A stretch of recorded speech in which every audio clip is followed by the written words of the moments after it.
नमस्कार मंडळी. तर कसे आहात सगळे? तर आज सकाळी सकाळी आमच्या दिवसाची सुरुवात झाली बॉल खेळण्यापासून.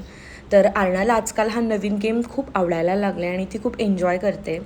त्यानंतर तुमच्यासोबत पण असंच होतं का की आपल्या घरात फर्निचर कमी असावं असं वाटायला लागतं जेव्हा डस्टिंगचं काम पडतं?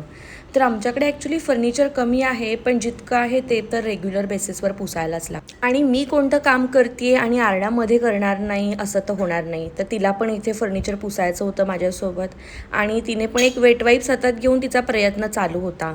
तर मी वन बाय वन एक एक गोष्ट इथे क्लीन करायला घेतली. तर मी मोस्टली एक दिवसाआडच फर्निचर पुसते. माझ्याकडे ना सगळे इंडोअर प्लांट्स आहेत आणि यांना आठवड्यातून एकदा जरी पाणी दिलं तरी ते एकदम फ्रेश राहतात. तर माझ्याकडे टोटल 4 प्लांट्स आहेत आणि माझ्याकडून तितकेच मेंटेन होतात. तर आता आम्ही बाल्कनीमध्ये पण प्लांट्स लावायचा विचार करतो आहे. तर तुमच्याकडे जर काही सजेशन्स असतील की कोणत्या प्लांट्सला कमी काळजी घ्यावी लागते तर मला नक्की सजेस्ट करा. कारण बेबी असल्यामुळे मला इतका टाईम नाही देतात पर्सनली आणि मग ते खराब झाले की वाईटही वाटतं. तर आज मला आणाला लंचमध्ये बनवायचं होतं वरण आणि चपाती.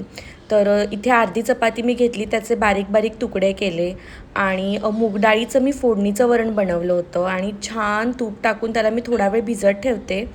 तर आजकाल तिला चपाती आणि वरण खायला खूप आवडतं आहे आणि मला जर जमलं तर त्याच्यामध्ये मी कधीतरी रेग्युलर बेसिसवर भाज्या पण टाकते आणि रात्रीच्या मीलमध्ये तर तिला मी मोस्टली खिचडी भातच देते. तर आज माझे फ्रेंड्स पुन्हा माझ्याकडे आले होते आणि काकूंनी येताना आज माझ्यासाठी टोमॅटोचं सार आणलं होतं. मला खूप आवडतं. तर छान जेवण करून घेतलं आणि जेवल्यानंतर आपलं रोजचं ठरलेलं काम म्हणजे किचन साफ करायचं आणि त्याशिवाय मला झोप येत नाही. तर आरणाला पण कंटाळा आला होता आणि ती बघत होती की माझं कधी कंप्लीट होतं आहे सगळं आणि कितीही सकाळी घर आवरलं तरी दुपारपर्यंत परत पसारा होतो. तर मग आरणाला आता मी झोपायला घेऊन गेले. त्यानंतर छान तिने 2 तास झोप काढली आणि तिच्यासोबत मी पण झोपले होते आणि ए सीशिवाय तर आता जमतच नाही उन्हाळा असल्यामुळे.